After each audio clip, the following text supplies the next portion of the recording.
शीर्षासन करते हैं। शीर्षासन के लिए हम किसी गमछे या धोती का गोलाकार करके गद्दा बना लेते हैं।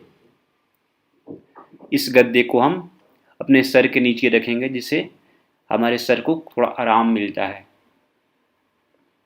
गोलाकार करने के बाद इसे हम नीचे रख देंगे और अपने हाथों की अंगुलियों को इंटरलॉक करेंगे, एक दूसरे से मिलाकर इस गद्दे के दोनों तरफ रखेंगे।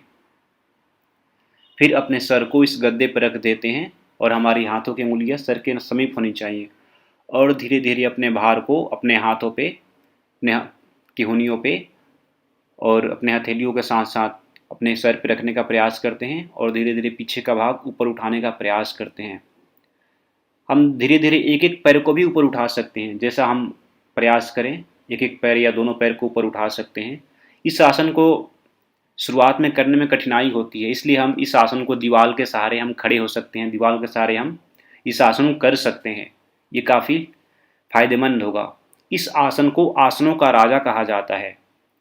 इस आसन को करने के लिए कुछ सावधानियां होती हैं, जिसको जुकाम हो उसे इस आसन को नहीं करना चाहिए। जिसके कान बह रहे हों, कान में किसी प्रकार का दर्द हो, उसे इस आसन को नहीं करना चाहिए। जिससे किसी को निकट दृष्टि दोष हो, उसे नहीं करना चाहिए। किसी भारी व्यायाम करने के बाद इस आसन को तुरंत नहीं करना चाहिए। भारी व्यायाम करने के बाद हम शवासन कर सकते हैं, फिर इस आसन को कर सकते हैं। जिसको हृदय रोग हो, उच्च रक्तचाप हो, उसे इस आसन को नहीं करना चाहिए। जिसको कमर दर्द हो, उसे भी इस आसन को नहीं करना चाहिए। इस आसन को करने से हमारे मस्तिष्क स्वस्थ हो जाते हैं, मस्तिष्क में शुद्ध रक्त का संचार होता है, जिससे हमारे आँख, कान, नाक को आरोग्य मिलता है। इससे पाचन तंत्र के रोग ठीक होते हैं। इससे हर्निया, कब्ज, अंडकोश वृद्धि आदि दूर हो जाते हैं। यह थायराइड ग्लैंड को सक्रिय कर दुर्बलता और मोटापे को दूर करता है। इससे ब्रह्मचर्य स्थिर हो जाता है, हम ब्रह्मचर्य का पालन कर सकते हैं। इससे स्वप्न दोष, प्रमेह, नपुंसकता, धातु रोग नष्ट हो जाते हैं। इस आसन करने से मुखमंडल पर तेज एवं ओज की वृद्धि होती है। इस आसन को हम लगभग 2 मिनट से 5 मिनट, 10 मिनट तक कर सकते हैं। धीरे धीरे इस आसन को हम समय बढ़ाते हैं। शुरू में 2 मिनट, 5 मिनट, फिर 10 मिनट तक कर सकते हैं।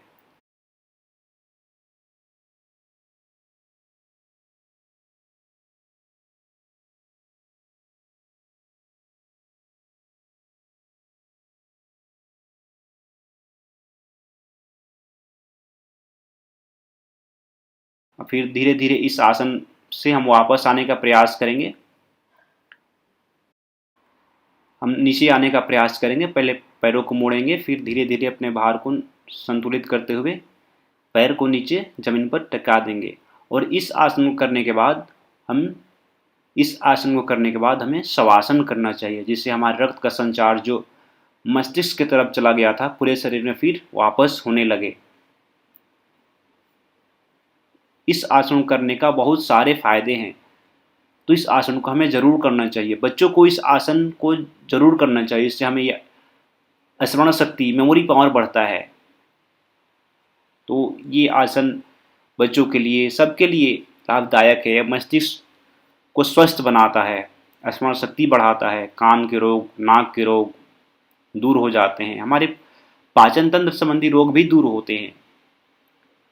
इस शवासन में हम थोड़ी देर विश्राम करेंगे, उसके बाद ही हमें कोई दूसरा आसन करना चाहिए।